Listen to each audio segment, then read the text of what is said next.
12월 6일 본문은 사사기 18장 21절에서 31절입니다. 단 지파에서 왔던 600명의 장정들은 미가의 신상과 제사장을 빼앗아서 다시 길을 떠났습니다. 그들이 길을 떠날 때 가족들과 가축 그리고 값진 물건들을 앞세우고 길을 떠났습니다. 단 지파에서 왔던 사람들은 장정 600명만 있었던 것이 아니라 그들의 가족들도 함께 있었습니다.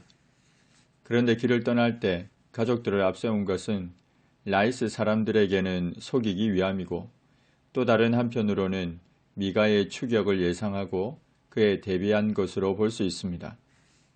그들이 미가의 집을 멀리 떠난 때에 미가와 그 집에 속한 사람들 그리고 그 이웃집 사람들이 모여서 단 자손을 따라붙어서는 단 자손을 불렀습니다. 단 지파 사람들이 얼굴을 돌려 미가에게 네가 무슨 일로 이같이 모아가지고 왔느냐며 빈정거리며 시치미를 뗍니다. 미가가 말했습니다. 내가 만든 신들과 제사장을 빼앗아갔으니 이제 내게 오히려 남은 것이 무엇이냐?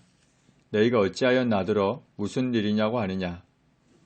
그러자 단 자손이 하는 말이 네 목소리를 우리에게 들리게 하지 말라. 노한 자들이 너희를 쳐서 네 생명과 네 가족의 생명을 잃게 할까 하노라고 했습니다. 적반하장입니다. 단 지파가 화낼 이유가 있습니까? 그럼에도 이처럼 위협하는 것은 자신들의 도둑질을 정당화하고 미가의 길을 꺾어서 돌려보내기 위함이었습니다. 정의가 사라지고 강자가 약자를 억압하는 불법이 판을 치는 당시 암울한 시대상을 보여줍니다. 그런 후에 단 자손은 아무 일도 없다는 듯이 자기 길을 갔습니다. 미가는 단 자손이 자기보다 강한 것을 보고 어쩔 수 없이 돌이켜 집으로 돌아갔습니다.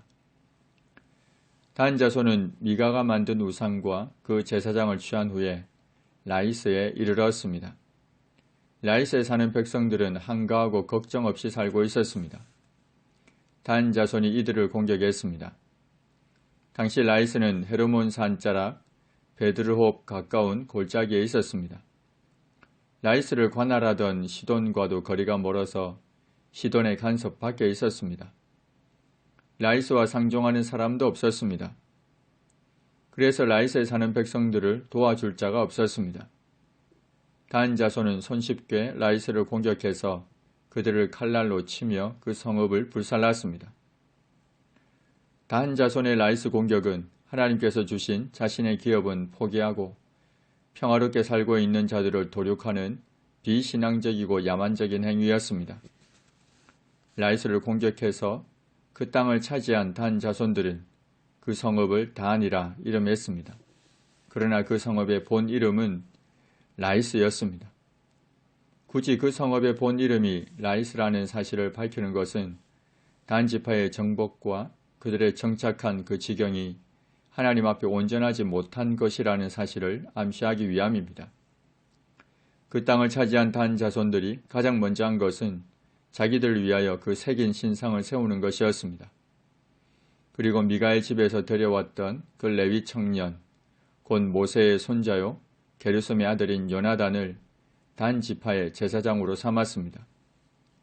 아론의 자손들이 제사장의 직분을 받을 수 있는데 아론의 자손이 아닌 자를 제사장으로 삼았습니다.